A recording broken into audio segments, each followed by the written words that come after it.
This is Mr. Hill with another linear relations tutorial. By the end of this video, students will apply data management techniques to investigate the relationship between two variables. They will demonstrate an understanding of a constant rate of change and its connection to linear relations. Students will connect various representations of a linear relation and solve problems using the representations. Some of the specific expectations will express a linear relation as an equation in two variables using the rate of change and the initial value. We will describe the meaning of the rate of change and the initial value for a linear relation arising from a realistic situation. The example that we're looking at here is the rate the height changes of a burning candle. We will pose problems, identify variables, and formulate hypotheses associated with relationships between two variables. And the sample problem that we'll be looking at, well, this is our introduction to the case of the candle burning. So we will look at this question: how long do candles burn, and on what factors does it depend? So let's have a look.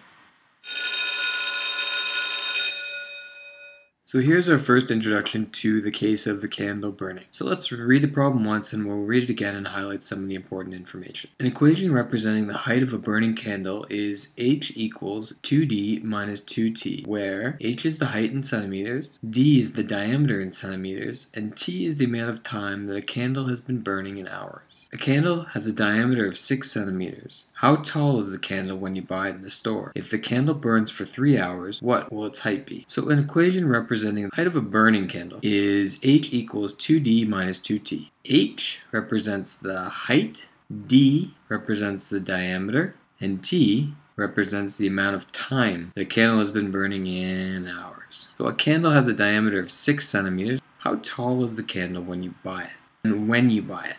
Okay, that's also a very important little bit of information that we'll have to think about. And then if the candle burns for 3 hours, what will its height be? So let's take a minute and let's watch this candle burn.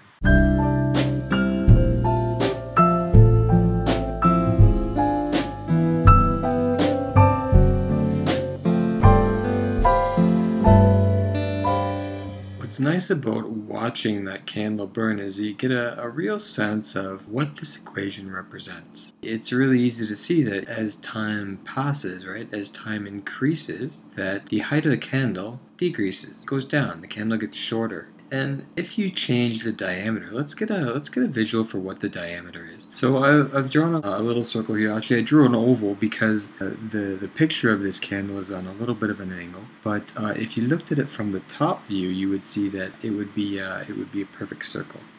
And the diameter is this measurement that runs from one point on the circle to another point, but also intersecting the center of the circle. And on our circle here, it looks like cutting a circle in half. You know, as the circle gets bigger, the diameter also increases. You know, that time that the candle would take to burning around the edge of the circle would also increase. If I increase this distance, it's going to take a longer time for the candle to go around and around and around and around.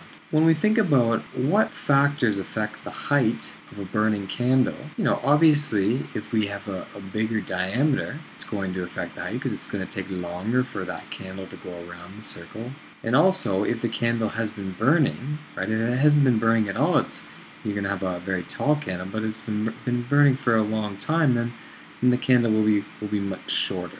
Two factors that affect the height of the candle, right, are the diameter and the time it's been burned. Now we talked about this idea of independent and dependent variables. So we just said that the two factors that affect the height of a burning candle are the diameter and the time that it's been burning. So those, right, we say the height depends on the diameter and the height depends on time it's been burning. So those two variables are our independent variables. And time is also an independent variable. And they are independent because I have to tell you what they are before I can determine what the height is. So the height depends on the diameter and it depends on the amount of time it's been burning. So we say the height is our dependent variable. Well, I know what you're going to say. You say, sir, we have not done any equations that involve three variables. Let's look at how this question gets around this idea of 3 variables. And you got to remember that, I would never give you a problem that you aren't capable of solving. So let's look at how this problem, right, deals with this idea of 3 variables. Okay, so one of the things that I always like to do when I'm dealing with variables is I like to start out with my equation. So make sure you rewrite your equation. So h equals 2d minus 2t.